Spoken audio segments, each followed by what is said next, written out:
মাথা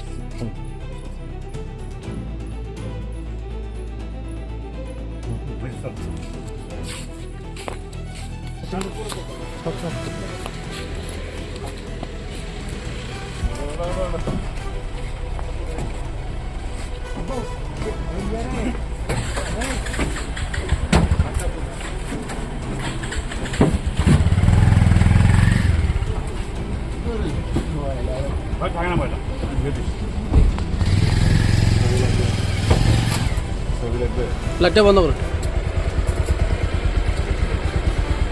ক্যামেরার দিকে তাকাও।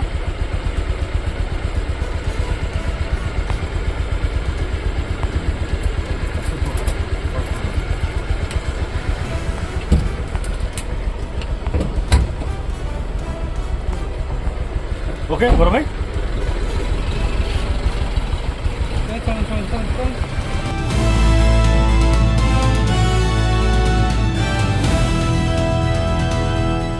দিনাজপুর টিভি মানুষের জীবনের কথা বলে।